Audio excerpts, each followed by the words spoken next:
Welcome to Under Investigation, Stories Beyond the Badge. Join a seasoned detective as he steps away from the crime scene and into the lives of fascinating individuals. Through candid interviews and thought-provoking conversations, we explore the stories that shape us, covering personal struggles, triumphs, and the powerful intersections of faith, family, and life. Each episode brings unique perspectives and inspiring insights from people living diverse, authentic lives. Now, let's dive into today's story. Well, welcome everyone. Thank you for joining us in this episode of Under Investigation. I am your host, Mike Akins. I appreciate everyone for tuning in. Hopefully we have some interesting information today. Today I have a special guest. Not only does he have an interesting hobby, I'll also say he's a good friend of mine and a coworker, and him and I have been friends for a long time. So I want everybody to welcome Erik to the show. Hello. Hello, everybody out there. Yeah. Glad to be here. A little secret about Erik is that him and I have done other podcasts together too. So this might be like a part two, but it should be fun. But Erik is, he's got a very unique hobby. But before we dive into all of that, for our listeners, Erik, just kind of tell me a little bit about yourself growing up, what you do for a living, kind of what's a daily insight into your life look like? Oh boy, that's a loaded question. But anyway, so let's see here. Where should I begin? Grew up in all over, kind of. Moved around a lot, which is kind of part of why my hobby is such a big part of our lives. Started flying airplanes when I was 12. 12? 12. Yep. I did not know that about you. At 12? Started flying when I was 12. First flight lesson was 12 years old. You must be rich. Oh gosh, no. No way. No, I did a lot of lawn mowing to get that money. I get about one lesson a month. But that also kind of started triggering the travel and exploration bug. Like I said, a lot of my life was moving around. What else about me? Coworkers. So you and I, obviously. Oh, yeah. So what is it that you do? I am a police officer. Oh, I'm sorry. Yeah. I shouldn't say that. That sounds terrible. It does sound terrible. No, it's good. It's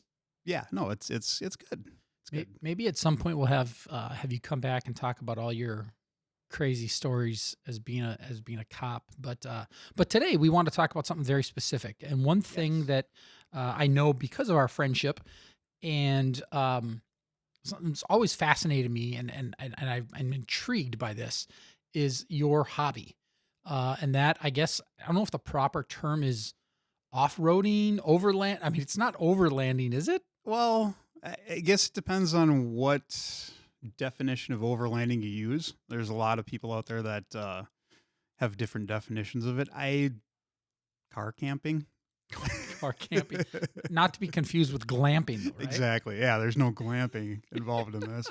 I don't know. I would say overlanding would be a proper term. And I would use it. It's essentially, and we'll definitely get into this here in a little bit, but it's essentially, I know that you and your family essentially take a few weeks off and just disappear. Yeah. Like there's times that you literally are so far away that I can't call you or text you, or no phone service. Yeah, it's awesome. I love it. And I do want to talk a little bit more about this, but just because I'm a guy that likes to make things really awkward, I want to ask you a couple of questions that are completely unrelated, just so people have an insight into your life. Go for it. So, but before we get in there, you're married? Yep, married. How many kids? I have one daughter. She is 18. Oh, yeah. Is she a problem? No, she's not. Well, well, I mean, yeah, no, she's not. She's good. She's a really good. Careful. She might listen to this someday. She and her bestie moved into an apartment together. So I lost my dishwasher. Initially, when you said that, I'm like, would it break down? But no, it didn't. I see what you meant by that. Yeah. Okay. No, so here's my weird icebreaker questions that I like to ask people. So what's something about you that most people do not know? I met Gorbachev. I didn't know that. Yep. I guess that qualifies. like Mikhail Gorbachev? Yeah. Yep. So when I was 10, Do tell. I think I was 10, my mom was actually the governor's secretary of the state that we live in. So when he came to Minnesota to visit during the whole tear down the wall type thing, we were out. Do you see the look on my face right now? It's awesome. I had no freaking clue. So we met him out at the airport when he left. Were you working at the airport at the time? No, I was like 10. Okay. Yeah. So we were part of the entourage that waved goodbye as he left Minnesota. What? I'm almost speechless. I mean, I consider you one of my dearest friends, and I had no idea. Yeah. So your mother was the secretary for the governor? Yep. Yeah, like right out of his office. So anybody that wanted to go and talk to him, she took all his phone calls, did all his meeting stuff. That's crazy. Yeah. I had no idea. That's actually how my mom and my stepdad met each other, because he was a courier for the state. So he kept delivering packages to the governor's office, and she kept having to sign for him. Dude, I got nothing. I'm just like, there's so many questions I have, but I know that that's not the topic. Okay, this sounds really stupid, but did you touch him? Yeah. So you like shook his hand or did whatever? Yep. His wife was actually really cool. She was like, "Oh, hey." I don't care about his wife. Yeah, no, when he came in, they did their little leaving ceremony or whatever, and that is okay. That's really cool. I might have a question about that later, but we've got so many other things we have to cover. But I literally had no idea about that. yeah, I keep that one in my back pocket for tell me something interesting about yourself. For like this moment Yeah. right here, where I'm sure the look on my face. I mean, how long have we known each other? 20 years? 20 years, yeah. And that's the first I've ever heard of that. Yep. Wow. I feel like lucky to hear this. Nobody's secret. ever asked me before, have you ever met Gorbachev? So I've never had the opportunity to say yes. Next training that we're at, I'm gonna, hey, has anybody ever met Gorbachev? see what happens. Raise your hand if you have. No way. Okay. So here's another. You can't use Gorbachev as an answer for this one. But if you could have dinner with any historical figure, who would it be and why? Ooh, I know that's such a lame question, but I'm really curious. that any historical. Ooh, that'd be a tough one. But honestly, I think it'd have to be a famous historical figure. No, it's whoever you want. I think somebody from my family in like the year 1000. What? Yeah. I could hit that what button again, Yeah, but I don't want just- to overuse it. Because like it's somebody that I connected to by blood, and just to see what their life was like way back then, and like my father's father's father, like all the way down. That'd be really cool. So, at meetings and trainings and whatever, there's always icebreakers. And this is a question that, it's really yeah. cheesy, but you hear this question a lot. I have never heard anybody answer something even remotely similar to that. It's usually like Jesus or, you know what I mean? Yeah. Or it's, Abraham Lincoln or, it's something that I've never heard like a family member. I just think that'd be super cool. I might have to answer with that in the future if people ask me, because that's really, I mean, that's actually kind of insightful. Yeah, I think it's cool. Oh, and why? Just to kind of see what life. Yeah, is like. just to see like what life was like, what my family went through, what like where we came from. That'd be awesome. All right, and to kind of start bringing it back into the traveling piece a little bit, but this is kind of a segue back. If you could go anywhere in the world, where would you go? Oh my gosh. You can fly, you can drive, you can do whatever, but you get there. Bora Bora, maybe. Well, That'd be cool. Bora Bora? Yeah. Why is that? It's warm. The last couple of trips we've been on, it's been cold. Well, it's not exactly warm outside right now. I woke up this morning. Warm, sandy beaches. It was 20 below actual. Yeah. It was colder in Minnesota than it was in Alaska. Oh yeah, that's heartwarming. Yeah. And there's more snow in Texas than there is in Minnesota. I saw like Louisiana. I was watching the news this morning. In Louisiana, they're one snowplow that they have for the entire state. Yeah. Yeah. It's just, I couldn't imagine being down there right now. Oh, and they don't know how to drive on Not a clue. snow. I mean, Not well, I mean, I have family in Ohio, and I mean, talk to them, and they're like, yeah, they get an inch of snow, and there's cars in the ditch. They just don't know. They're not used to it. Yeah. You know, for us, like I know you and me, it reminds me of a trip you and I went on a few years ago when we went and watched MMA.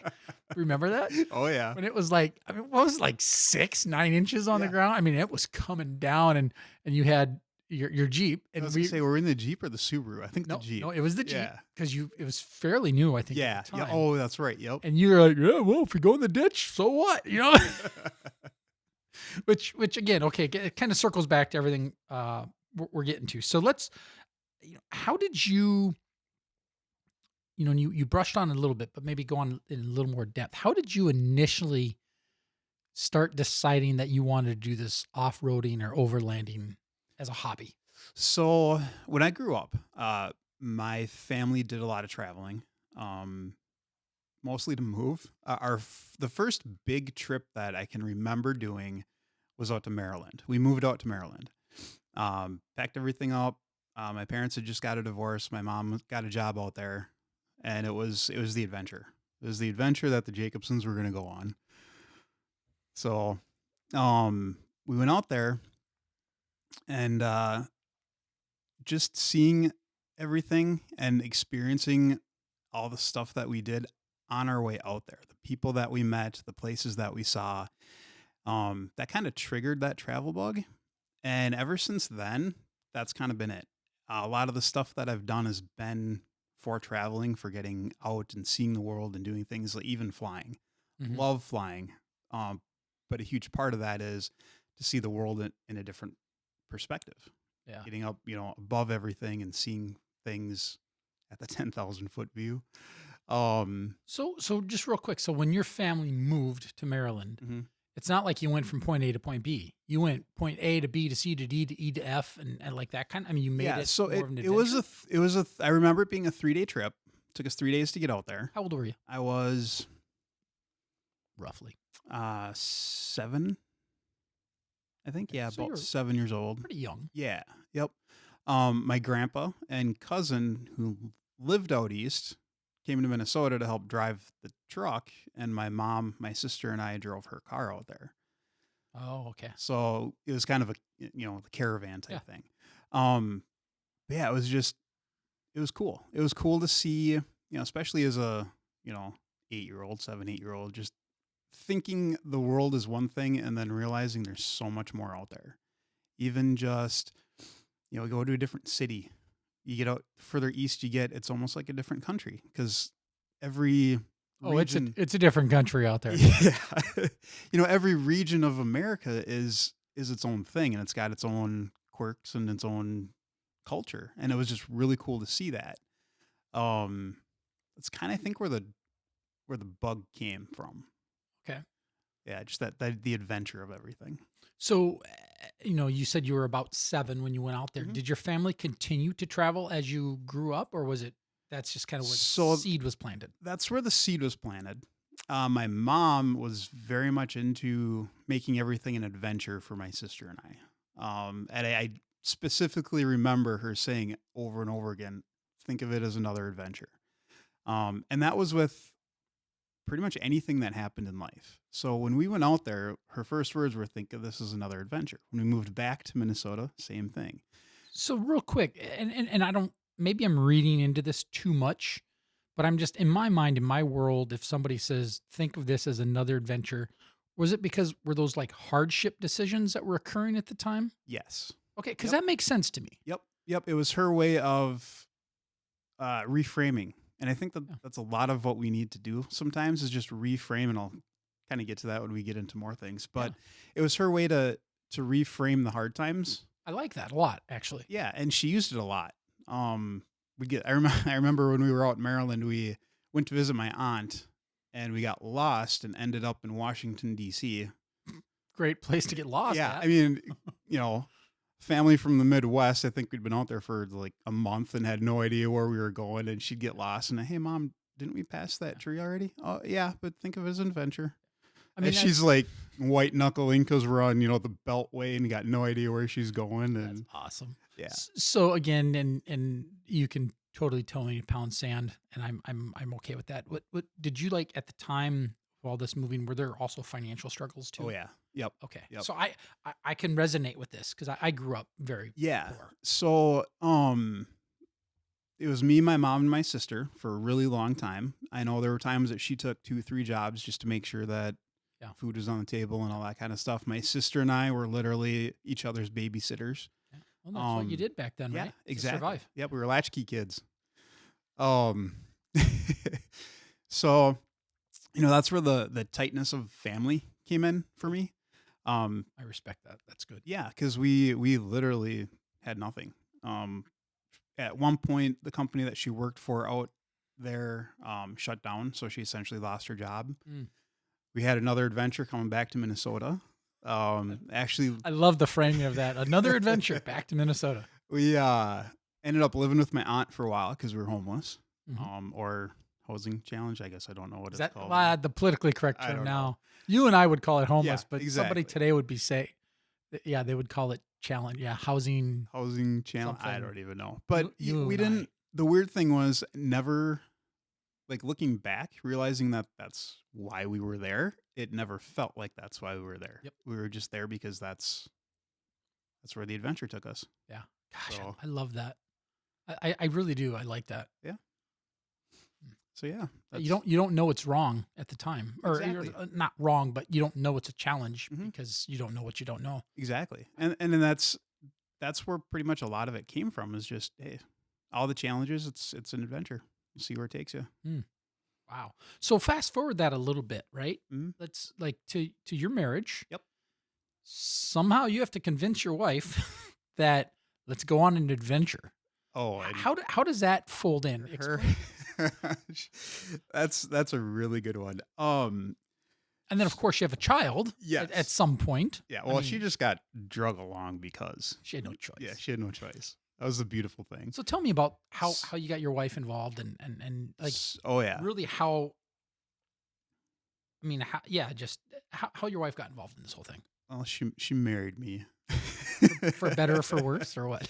So actually, I can kind of pinpoint. It's really fun thinking back on a lot of this stuff, and I think a lot of people that do what we do can almost pinpoint that time in their life where they got that travel bug. For her, I'll risk speaking for her. Careful. I know, was when we moved down to Florida.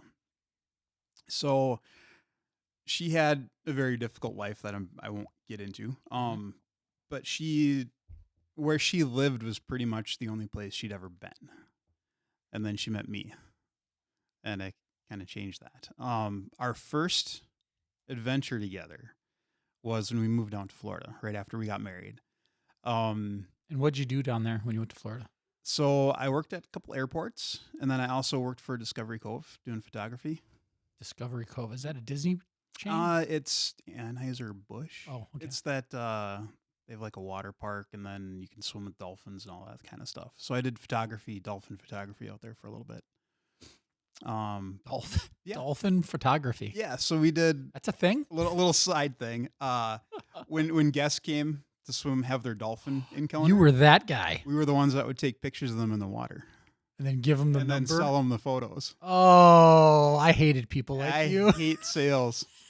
I literally was like, if you want it, here's how much it is. If you don't, nah, no skin off my nose. I don't care. I can't. sell So it. did you? Okay, total like segue here, but did you a little insight into that world?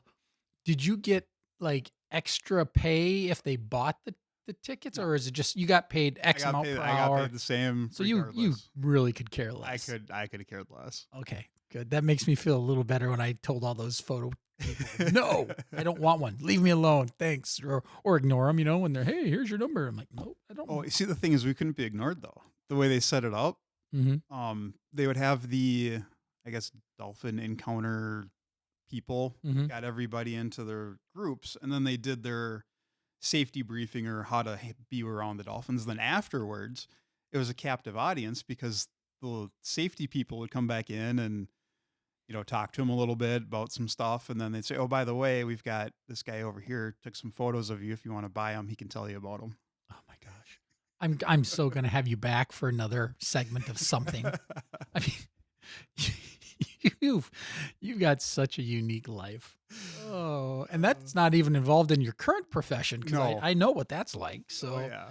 oh my gosh. Okay, so let me get this train back on the tracks here. So, your first adventure with your wife, So Florida. I moved down to Florida. And really the adventure part was our travels down there. I'll kind of backtrack a little bit. We saved a whole bunch of money to be able to not have to work for about 3 months. So it took us about a year and a half or so, just to make sure that we had enough rent, food, all that kind of basic stuff. The apartment that we lived in, the company had apartments all over the country. And as long as you were moving, I don't know, I think it was like 50 miles away from your current place, they would literally just, put you in a unit. So you didn't have to like reapply. You didn't have to do anything. It's just you stopped paying rent at one place, started paying rent at the other. So we could move around the country like this. Anyway, first time we were going down there, or on our way down, day one, Rita had spent a lot of time planning. We planned our budget. We planned how long we could be on the road. Everything was planned to a T. I know this about her. Yes. And I am not that way. She should be a travel agent. She should be. She'd be really good at it. I know. I'm not kidding. She'd be very good at it. A side hustle. She's literally like the logistics person of our team here. Oh, I know. Oh yeah. So anyway, we spent the night at my parents' place the day before we left because we didn't have an apartment to be in. We're sitting in the driveway, and I look at her and said, okay, how are we getting down there? And the color drained from her face, because for the last year and a half, she did everything except figure out how we're getting down there, like take the route. And she looks at me and just scared, and she goes, I don't know. So I handed her the map book, and I said, figure it out. Let's go. Pick it. And she just, wait, what do you mean? I'm like, well, here's the map book. We're here. We have to go here. Tell me how you want to get there. No. That was the look on her face. Like, wait, what? No. Ooh, come again? Huh? And then she kind of paused for a minute, and she goes, well, I've always wanted to see Chicago. Okay. Take us to Chicago. Now, keep in mind, this is before GPS and all that stuff. So Actual maps. So she knows how to read an So actual map. for our younger audience, a map is generally made out of paper that's folded multiple times. Yes. You don't type in an address and say go. No. You have to page through things. There's some skill there. There's some skill. That's nice. Oh yeah. And at one point, a little bit later down the road, we had MapQuest. Oh yes. Yeah, we Or Garmin. printed off MapQuest. Oh yeah, the paper. The paper. You had to Yes. went to the library to print off directions once we got to Florida. But anyway, Oh, totally. so that was kind of her first let's just go. Let's figure this out. I said, we have enough money for 3 months. We already know where we're going. We don't have jobs to get to. We're good. Where do you want to go and how do you want to get there? And she's like she said, I've never been to Chicago. Okay, let's go. Well, I remember we got to Worthington. Yeah, down to like I-90. Mm-hmm. And she got really quiet because we were going to start heading east. And she's like, well, I just kind of realized, I asked her what's wrong. She said, I realized that it's probably going to be a long time before I get to see my family again. Okay. So instead of going east, I pointed the car west and we went to Sioux Falls for a couple days. So she could talk to her grandpa and say hi to family and all that kind of stuff. And just that whole process that she was going through of, oh, wait, it doesn't matter. We can do what we want to do. We don't have to go east. Yeah, we don't have to go east first. And then the whole trip down there was just her looking at the map going, hey, I've never been to Chattanooga, Tennessee. Well, let's go. And this is pre-child. Yeah, this is pre-child. Okay. Pre-child. So with that, we literally, if it didn't fit in our car, it didn't come with. So got rid of everything that didn't fit in the car. Wow. And what kind of car did you have at the time? oh boy, it was a little red 2-door Chevy Cavalier Z24. You'd be amazed at how much stuff you can pack in there. especially after loading airplanes for years. I'm picturing this actually. Oh yeah, Because I know what a Z24 is back then. They're Nope, they're not again, big. for our younger listeners, a Z24 is not very big. It would be considered a compact, I'm sure. Oh yeah, absolutely. Yep, absolutely. So the adventure continued because as we were moving down there was a hurricane that was coming through Florida. We got to, I think it was Tennessee. We got down to Tennessee, and our apartment called us and said, if you're not going to be here by tomorrow, don't bother showing up. Why? Because they shut the state down because of the hurricane that was coming through. Oh. So they shut down all southbound traffic into Florida, and they turned those southbound lanes into northbound lanes, and everybody was leaving. Yep. That makes sense. I've seen that. Yeah. before. So of course she was panicking, like, oh my gosh, we don't have the money for this. We didn't plan for this. Can't be on the road this long. And divine intervention, however you want to think of it. Oh, I like divine intervention. Right as we're having this conversation, my mom calls us. And she goes, hey, your cousin Kevin, one of my cousins, the one that helped us move to Maryland when I was younger. Yep. Goes, your cousin Kevin called, and he said he's got a room for you guys, and he's waiting for you. Just let him know when you're going to be there. And where's cousin Kevin at? He's in Maryland. Okay. So our adventure, instead of going down to Florida, we ended up heading north, and we spent a couple of weeks in Maryland while the hurricane was blowing through. And this whole time, she's just, wow, this is life. It's an adventure. See where it takes us. So you had taken that theme of the adventure and really kind of brought it into your marriage too. Oh yeah. Makes sense. And since then, she got hooked on the travel bug, and now everything's just, where do you want to go? I don't know. Let's throw a dart on the map and find out. So kind of summarize, because we're going to start getting into these routes that you've gone on and these locations and travels. So what is your general, when you decide to go on a trip, Mhm. explain that thought process. I mean, I know what it is because we've talked about it, but explain for people who are listening, what does that look like for you guys? You do what? So it really comes down to, have you ever been there before? For us. And if the answer is no, then let's go. I mean, realistically, we've learned that from our location, there's really not anywhere in the country that we can't get to within 24 hours.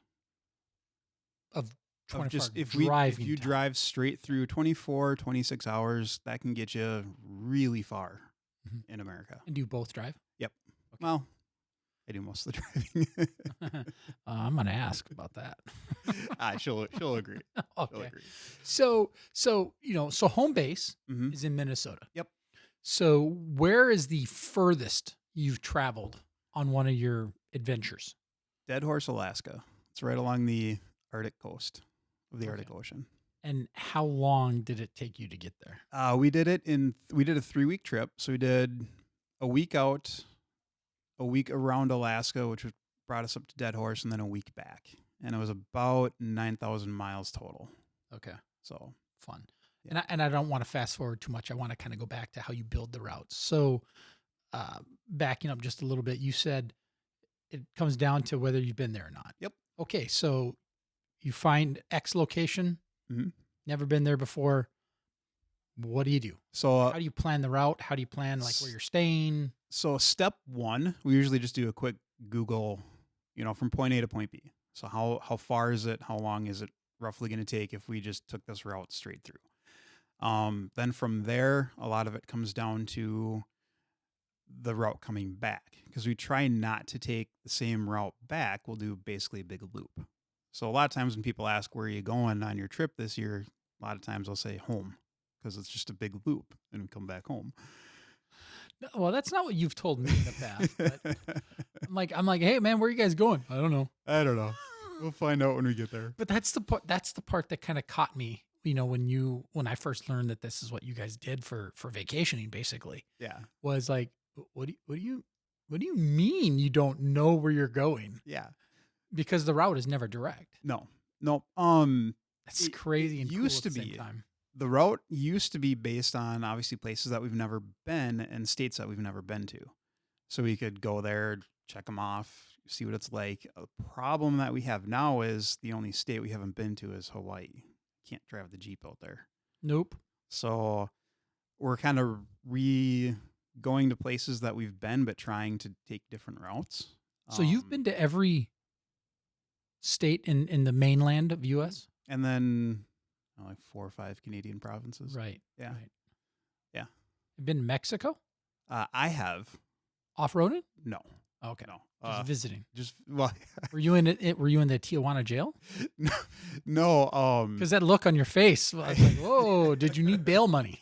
No, it was more like I've been to Mexico, but I went around the block when we went there. So here's the story on So you that. toured Mexico for like 20 minutes. 20 seconds. Oh, jeez. When I was younger, my aunt and uncle had a Longhorn ranch in Texas. So I spent the summer down there on the Longhorn ranch. And they brought me, because it was just me. We kind of did a little mini tour of Texas, and they were close enough to the border. And my uncle said, "You ever been to Mexico before?" I said, "Nope, never been to Mexico." Now, keep in mind, this was a different time. So he's like, "All right, let's go." So we get to the border, and the border guard's doing his thing, and my uncle's like, how long? They ask how long your stay is. He goes, "Well, my nephew's never been to Mexico, so I was hoping we could just drive around the block and come back." He's like, "Sure, go for it. Just don't get out." So you did. So you went through it legally. Legitimately, legally been to Mexico, but I was there just long enough to drive around the block. Oh my gosh! All right. Interesting. So anyway, our trips, we plan them kind of, like I said, based on where we haven't been. Our trip this year, we're going to try to do, if we can get San Francisco south down to the Mexican border. Like take the PCH kind of thing? Yeah. Okay. Then we'll have circumnavigated the U.S. You know, there's nothing left in L.A., right? No, and that's fine. It's more or less just check a box. We didn't really want to go to L.A. anyway. I don't think so. Not much left. Yeah, we're going to skirt. There's not a whole lot to see. Not now. Anymore. Anyway. So yeah, that would kind of complete the circumnavigation of the U.S. And then I think like a third of the Pan American Highway or Trans American Highway or whatever it's called. So yeah, so literally it just comes down to who's ever been there before. So how many road trips have you been on, you think? Oh, gosh. Like of this significance? Like, like I know when you leave for a couple weeks. Yeah. So like the big ones, we started doing those in 2013. Yeah. I think our first kind of family trip, we went to go visit some friends out in Colorado. And our daughter was, she was still an infant. Mm. That took a while because we had to stop every hour. And oh, I'm sure. Yeah, our plan was to drive straight through, and that didn't work. Probably for the next 4 or 5 years, that didn't work. That didn't work. And then we really picked it up again once her daughter got old enough to be able to hang out in the car and actually get something from the trips instead of just staring out the window and crying because she's hungry. What has been your favorite trip that you guys have made so far? Oh my gosh. All of them. All of them? Oh, they've all been so fantastic. I can't pick just one. Well, I'm trying to think of the one that we had the most hardship on, because those tend to be the ones that you learn a lot about yourself with, and then you overcome stuff. But, oh man, I would say just fun-wise, we did a trip out east. It would have been 2016, maybe 17.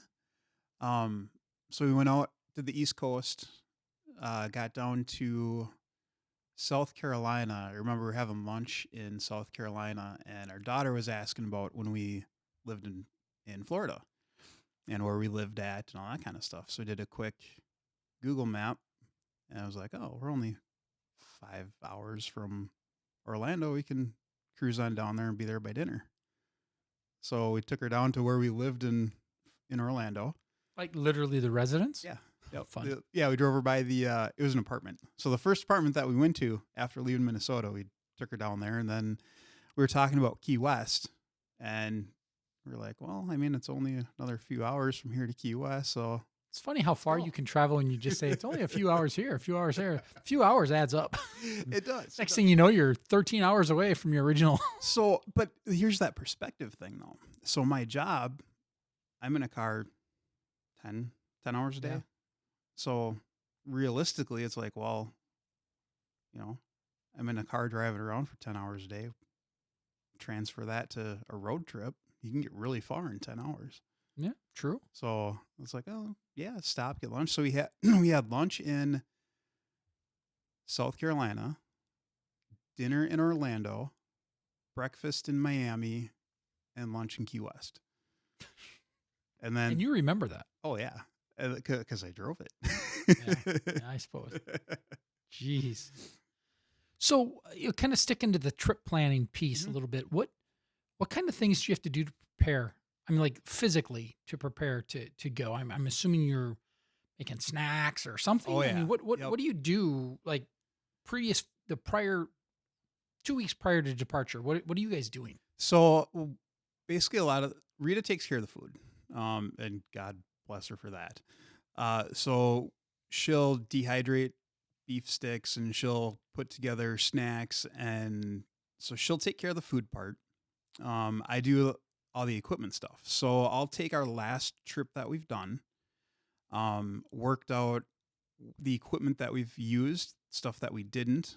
Over the years, we've spent a lot of money on stuff that went on one trip, never got used, and off it goes because we never use it. And we're going to talk about that here in a little bit. Yeah. So I'll make sure that, the truck's ready to go, oil's changed, if there's any new parts that we need to put on it, make sure it's ready for a road trip. And then go through our equipment, make sure all that stuff is all set to go. If it's broken, I'll fix it or replace it. So she does the food, I do the equipment. And then, so we'll go through about 2 weeks, depends on what we need to do to our stuff. Some of it we've done, I've worked on the truck for about a month in advance. Like this next trip that we're going to go on, I'm going to rebuild our slide out that we have in the bed because that kind of fell apart last trip. So, but yeah, so she'll take care of that kind of stuff, and then I'll do the equipment, and we're ready to go. The nice thing is the more you do it, the more less equipment you have to get, and it's just upkeep after that. So, Right. No, that makes sense. Yeah.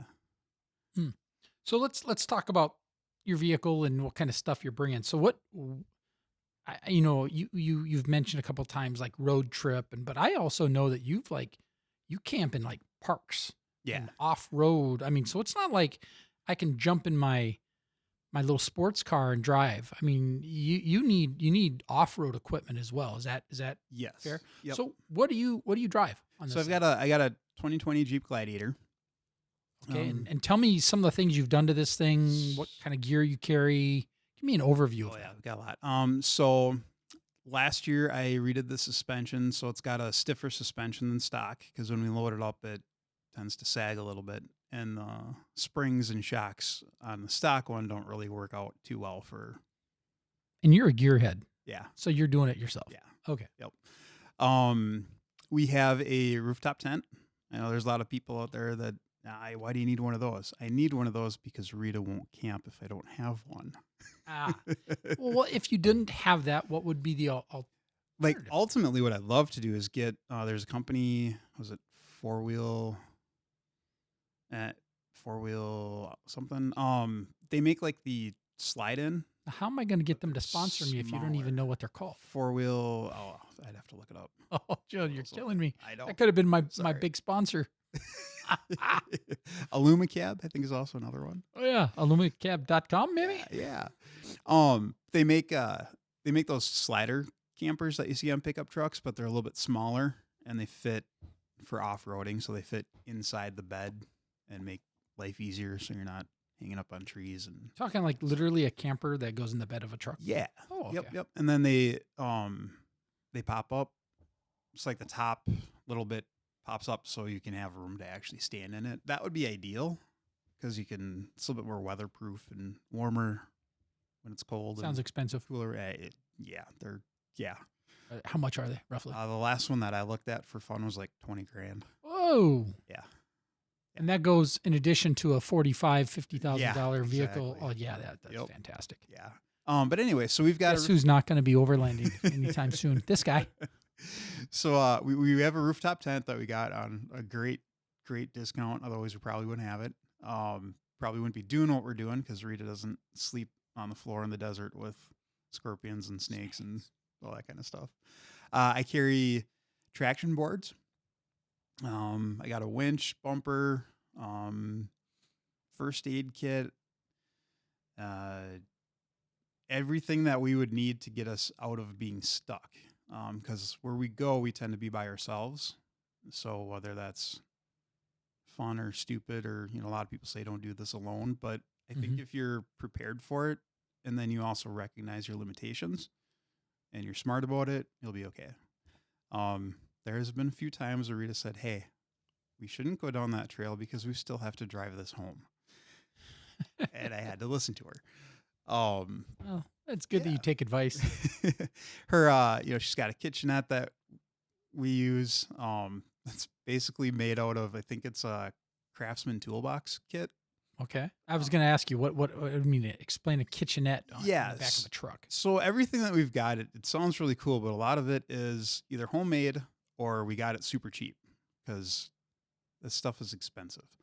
So her kitchenette consists of a Craftsman toolbox kit, which is like three or four sections. There's a large section with wheels, and that's got our bigger things in it, like pots, pans, gas for our stove, like the bigger stuff. And then there's another one that's a little bit smaller that she keeps the coffee and plates and all that stuff in. And then there's another one that would be, if you can imagine, almost like the top of a toolbox where there's lots of little small compartments. That's where she keeps all the spices and all the little stuff that would fit in there. And it all stacks so you can drag it if you need to drag it to, I don't know, wherever you'd cook. Or if right now, how we have it set up is it's in the back of our slide out that I made. So you just pull the slide out and all our stuff is right there. So just to kind of give up a picture for people who are listening, when you go on these trips, you're not driving to point B and checking into a hotel. No.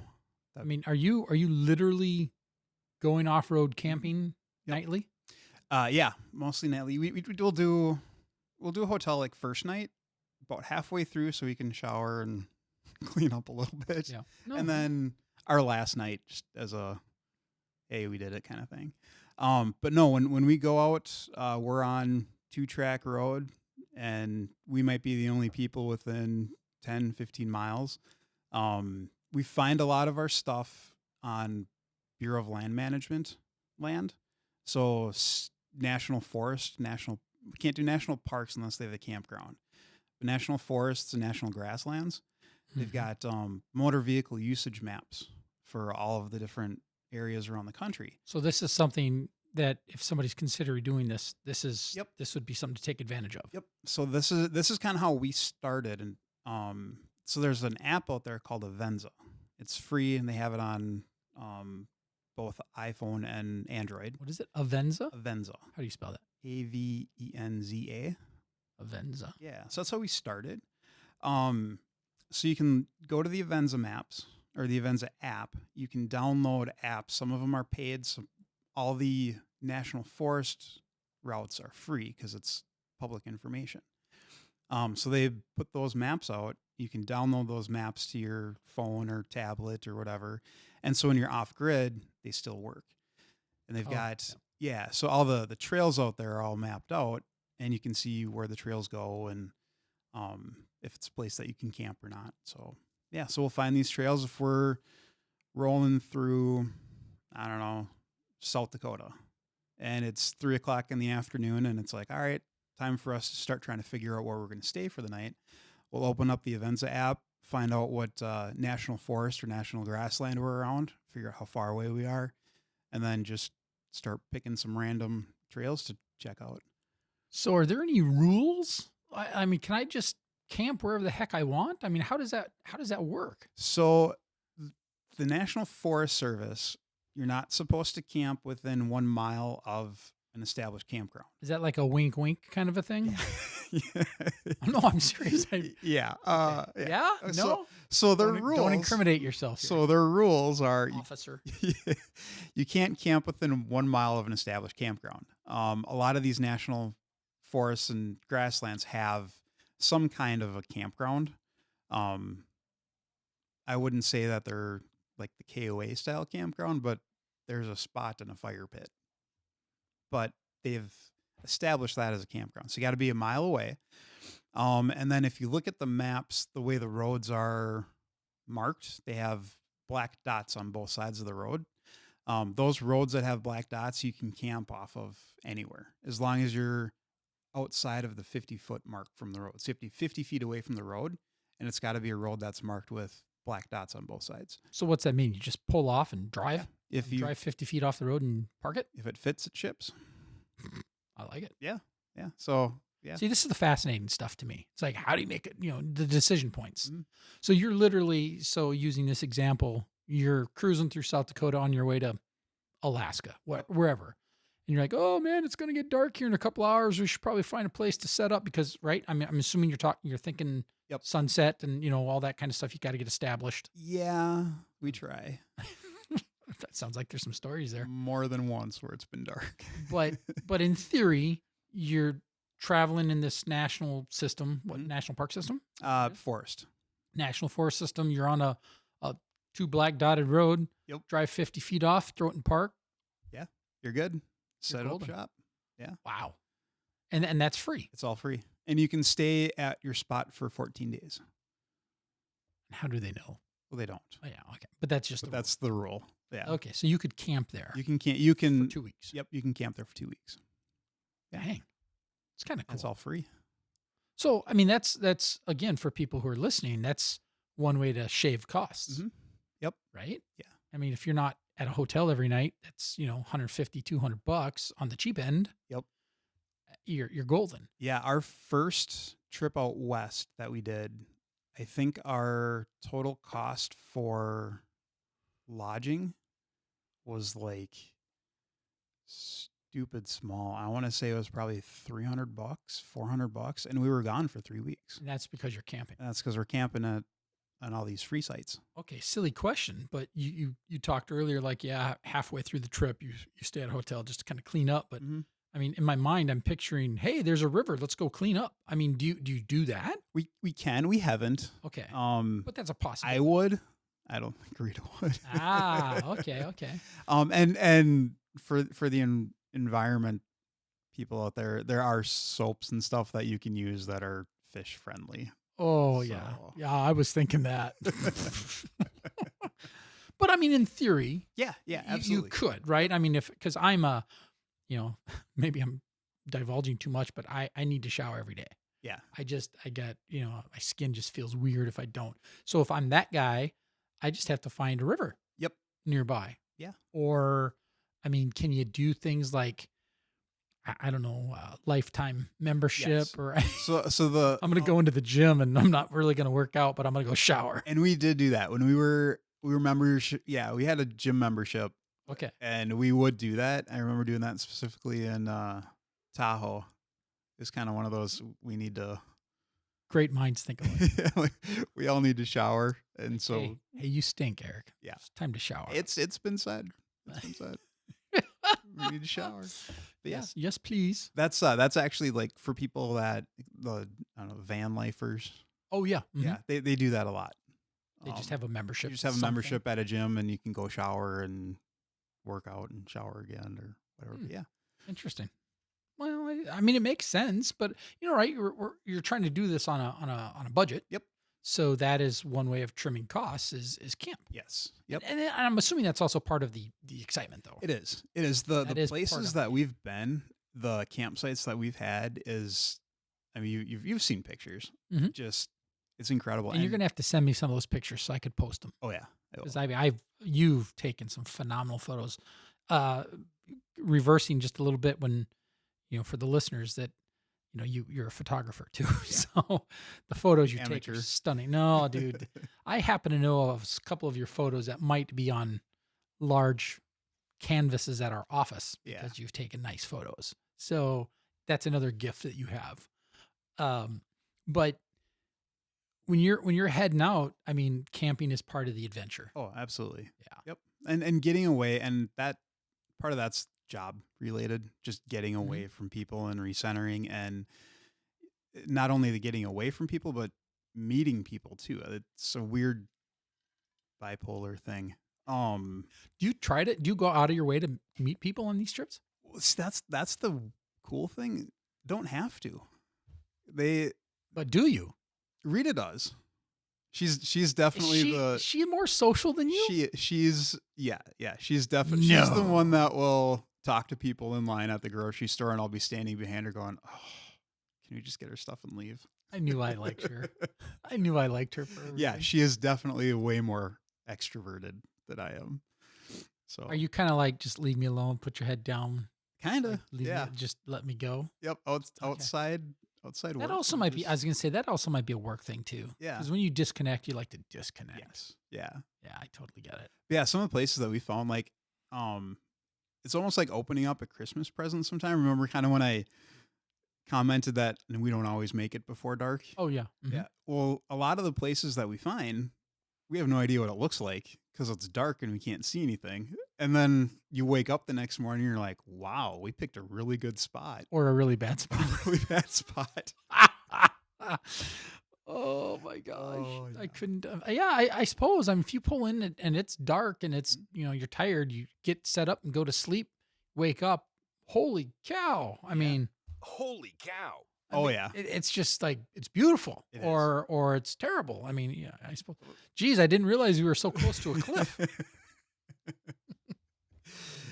We've I got some stories on some people that we've met out camping too. But What's your favorite one? Just give me one of somebody you ran into, good or bad. I'm just Oh my God. curious of So- people you're running into.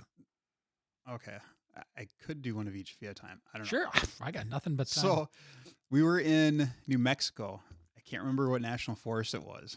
Pulled in, and it was a weekend, and it was really hard to find a spot, which we were surprised at because we're in the middle of nowhere. But all the decent spots were taken, and we were tired and kind of let's just get this set up and go to bed. Found a spot, and there was a guy across the road. There's across the 2-track from us. I don't really know if I'd call it a road. As we're setting up, I'm listening to him talk and thought, oh, okay, that's cool. Because it sounded like he was doing a Bible study, like a men's Bible study crew. He'd be reading passages. He'd be talking about it.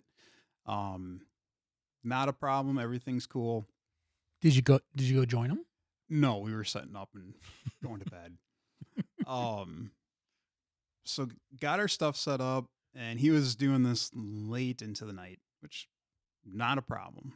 Wake up the next day, and I look across the little 2-track, and I realize there's no car there, but there's a lot of stuff around, and he's there with his 2 dogs. And those were the only people and dogs that were there the whole night.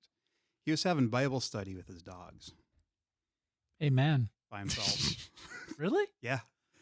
I mean, is this just, did you surmise this? Or, I mean, legitimately, Because it's not I'm like, people left. well, that's what I assumed. Like, oh, people left. Well, no, he was homeless with 2 dogs, and he was having Bible study with them in He's the middle crazy. of the woods. Yeah. It was crazy. Yeah. I mean, Yep. let's be honest. He We was- know in our world that a lot of times mental Yeah. illness follows He homelessness, most definitely had mental health or, issues. or shall I say, homelessness follows mental illness. Yes. That's probably the way we should say. I was slightly concerned at how he obtained all of his gear.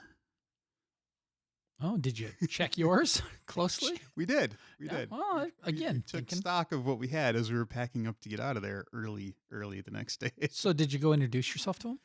No, we just Packed up and left. packed up and left. Okay, so there's the weirdo guy. What's a Um, good one? Oh gosh, that's the cool part is there's probably way more good than bad. I think people are inherently good. I like to believe that. You know what I mean? I mean, we can get pretty cynical and pretty jaded, Yeah. especially in our profession and types of things we're dealing with. But I think when you get out and about in America, I think most people are good. Yeah. I really do believe that. Yeah. Oh, I do too. And you kind of have to, you got to have that thought of people are decent. But as far as the good stories, there's tons of them. One of that I can remember is we were in, is it Utah? Yeah, we were in Utah getting gas. Or no, I had a Subaru that was overheating. So I pulled into a gas station, got some coolant, and I was working on the car. And wife and daughter went inside the gas station just to hang out. And they ended up talking with the clerk. And the clerk owned a hobby farm a couple miles up the road. And long story short, she's like, hey, if you guys want to go up to the hobby farm, my daughter's there and she can show you around. And I know looks like your daughter would love to do some animal petting or whatever, because I was huge into that. So yeah, just this random gas station in a town of probably 10 people. This clerk was like, hey, come check out the hobby farm if you guys want to check it out. And did you? We did. Did you pet some llamas? I was a little hesitant. And Rita and Zoe said, no, we need to do that. I'm like, okay, we're in the middle of nowhere. There's 10 people in this town and we're being invited to a hobby farm. Are you sure? So, yeah. What kind of animals did they have on the farm? They had goats and pigs. I think they had some cows. Yeah, you got one. Oh, I thought I had a cow sound. Let me see here. Oh, here we go. Oh man, I got them all. I'm batting 1,000. Got them all. Ducks. Got a duck in there? Oh, I might. Let me see. Maybe. Oh, bummer. No duck. No duck sound. Sad. Oh well. But it was cool. Yeah, her daughter met us and they gave us some free soap, probably because we stank because we were on the road for 2 weeks. Take the hint, traveler. We got some free homemade soap, and it's actually funny. Yeah, it is.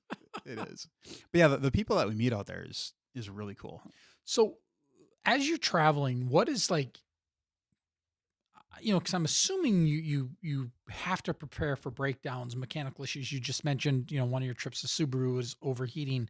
What is some like essential equipment, whether it be first aid or mechanical equipment, that, like on your checklist, you're like, make sure we bring this. Yes. What is those must-haves? First aid kit for sure. We've got a pretty extensive first aid kit, and I can pretty much take care of almost anything. We've got stuff for broken arms. I've got stuff for puncture wounds, cuts, minor things. I've got. Do you have a staple gun? No, I do.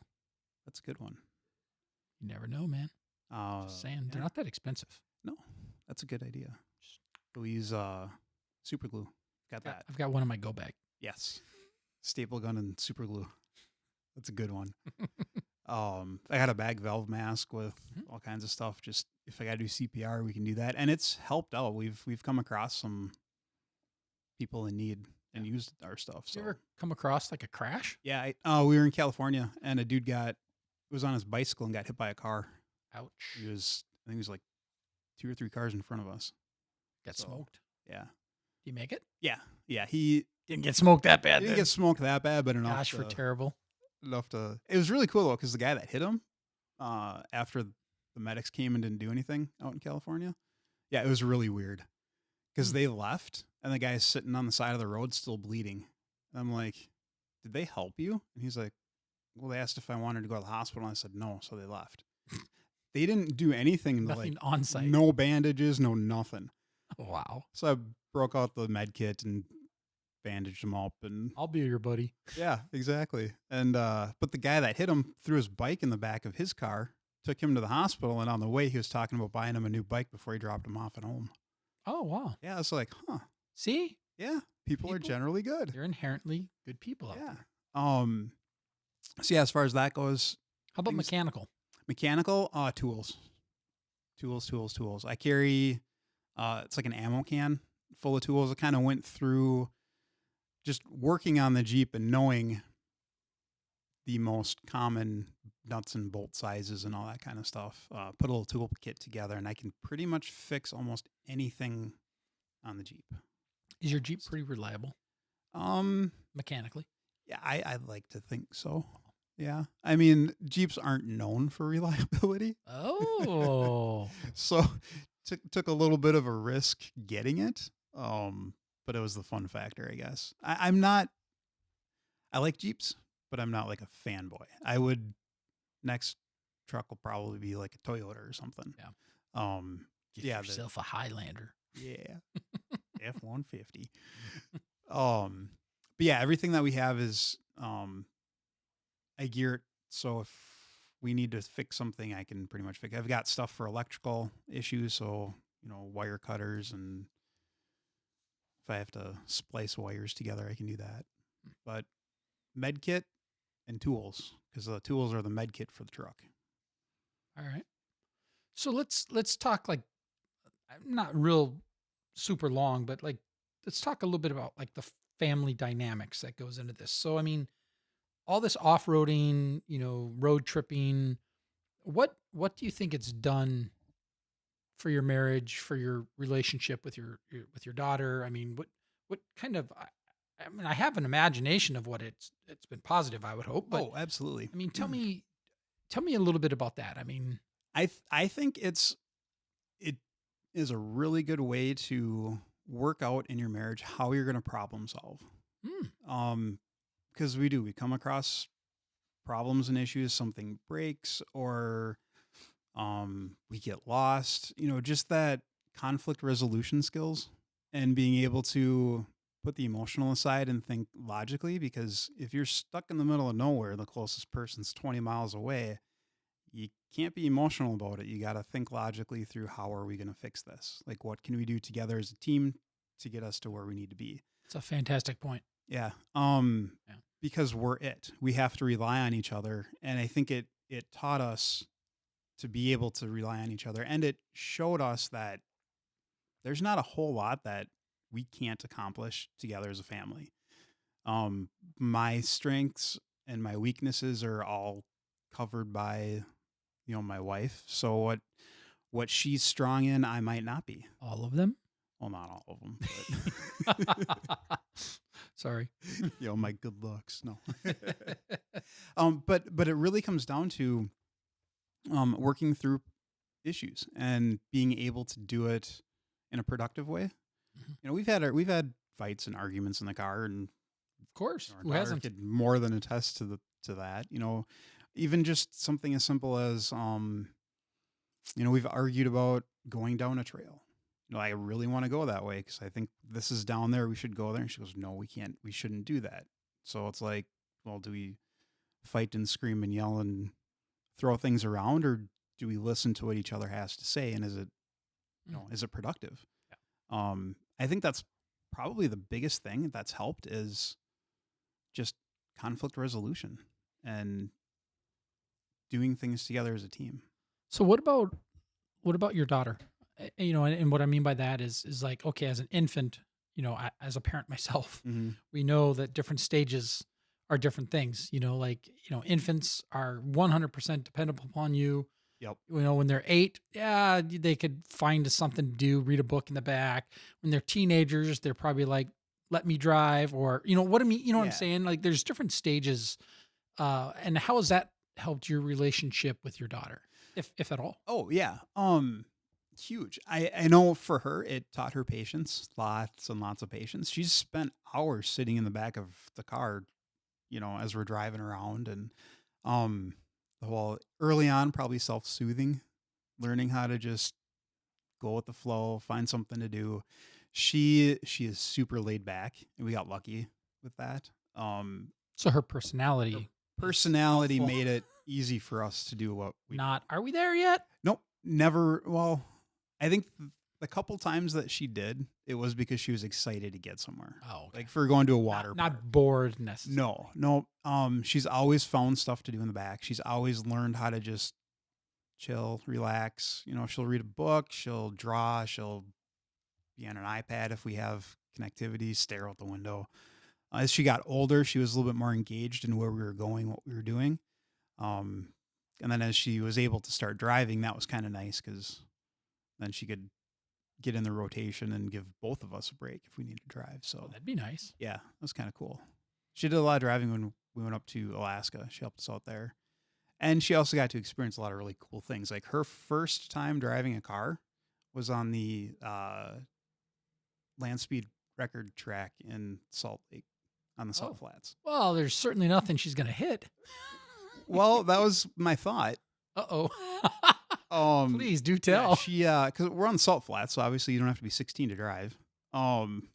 So we got her out driving out there and told her, no faster than 30 or 35, just because high clearance vehicle, I didn't want her to yank the wheel and roll us. Mm-hmm. Yeah. So she's cruising along, and I look down at the phone. All of a sudden, I hear, "Oh, I didn't know there's obstacles out here."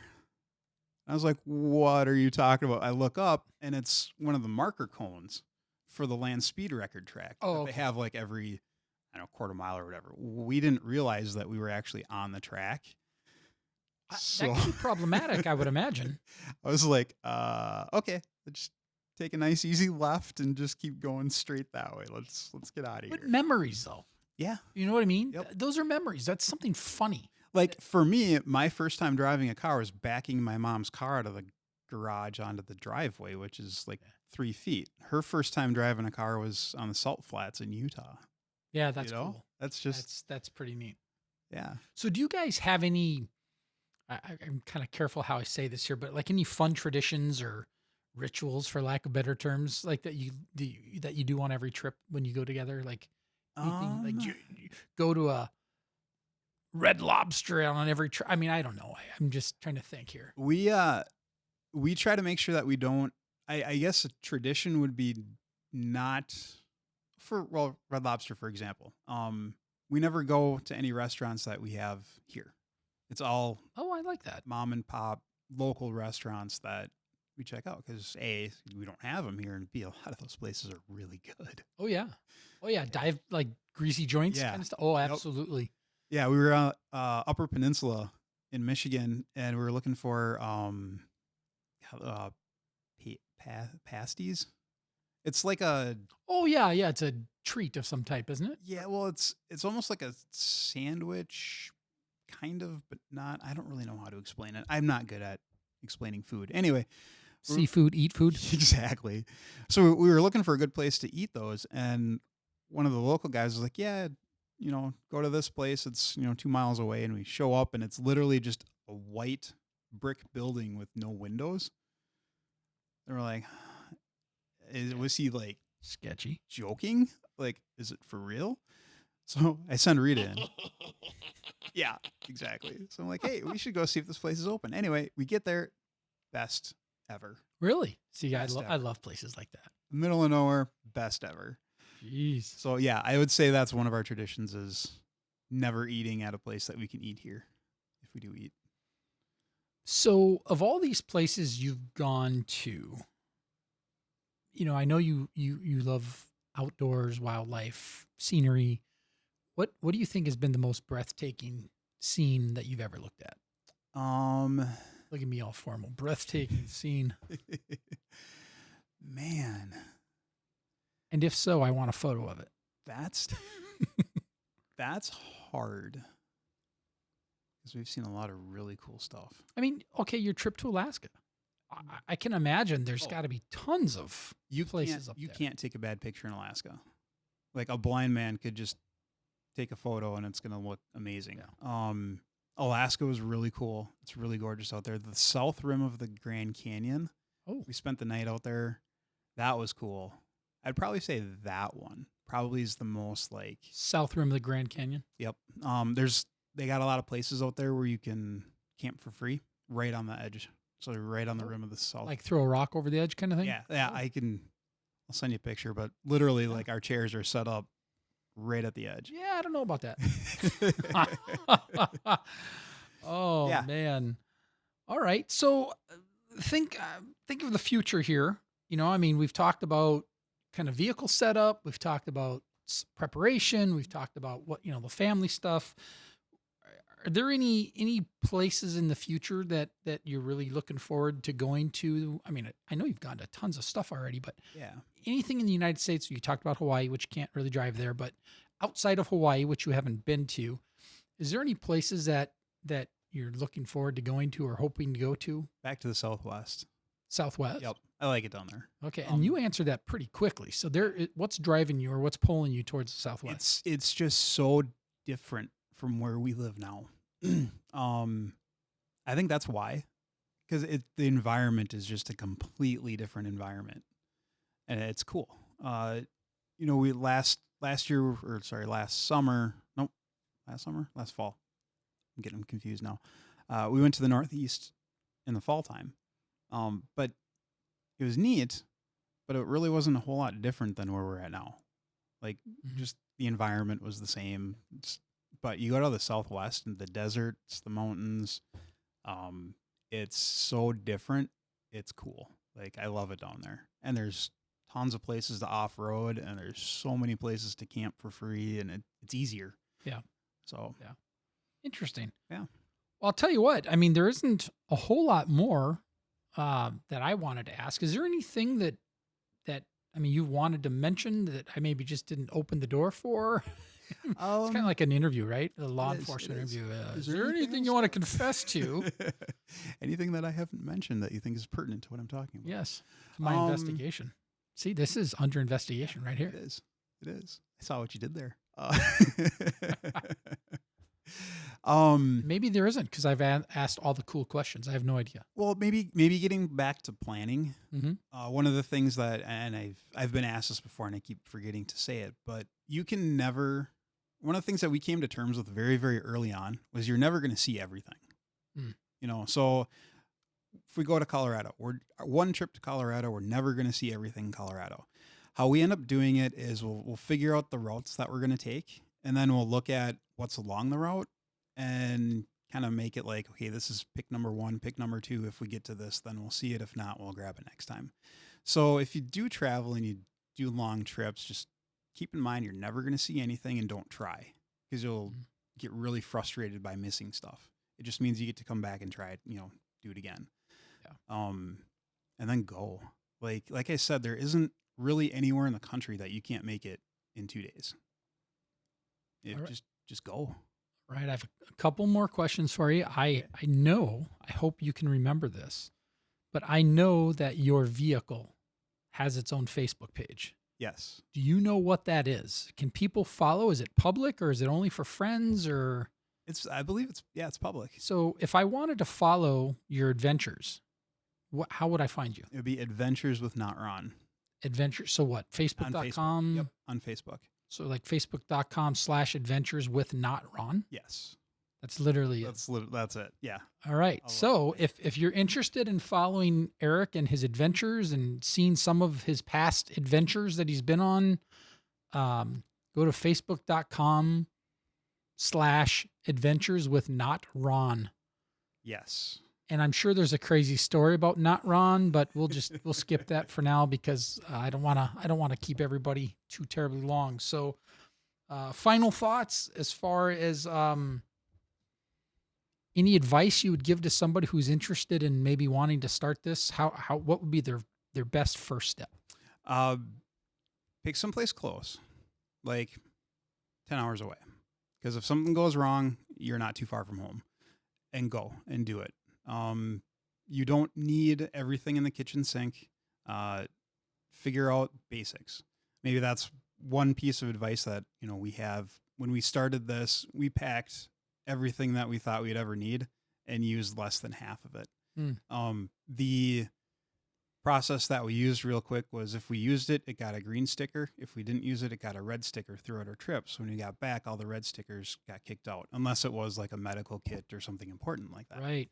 Oh, that makes sense. It totally makes sense. Yep. So then that's how we've been paring things down. But biggest piece of advice, don't overthink it. Just go. Wow. Well, Erik, I want to thank you. I mean, you're a friend of mine, but this has been fascinating for me. I've learned some things about you that I had no idea. I'm still stuck that your mom, but I'm still stuck on the fact that your mom worked for the governor. I had no idea. I'm stuck on that. Some of the other things I knew, obviously, but that one I didn't know. Yeah, she was Perpich's secretary. Okay. Wow. So whenever he was in office. That's crazy. So again, I want to thank you so very much. Remember, if you want to follow Erik and his crazy overlanding or road adventures, it's facebook.com/adventures with not Ron. Yep. If you're not following that, I strongly suggest you do. He's got some photos on there that are absolutely beautiful from some of the previous trips that you've been on. Thanks. I love them. I've always envied. I maybe not envied, but I've always been fascinated and drawn to your trips. I try to text you when you're gone sometimes. I'm like, oh, I probably should leave them alone, but it's cool. I really think what you guys are doing is really neat. Hopefully your daughter will still join you. I know she's a little older now and kind of starting her own life, but I think that's cool that she grew up in that lifestyle. I hope that you guys continue, whether it's with her or without her, but keep taking photos, keep sending them to me because I know I personally enjoy them, and I kind of live vicariously through you. Absolutely. So thanks for joining us, everybody. Hopefully you guys learned something, and if you want to follow us, just find our Facebook page, and we'll post some photos there, and we'll go from there. So thanks, everybody, and have a great rest of the day or night, wherever you are. Thanks for tuning in to Under Investigation. We hope you enjoyed today's episode. If you want to dive deeper or stay updated on everything we're working on, check out our Facebook page at www.facebook.com/weareunderinvestigation. We'd also love to hear from you. Got questions, feedback, or a story to share? You can text or call us at 763-634-1210. Your input helps shape the show, so don't be shy. Until next time, stay curious, stay questioning, and keep investigating.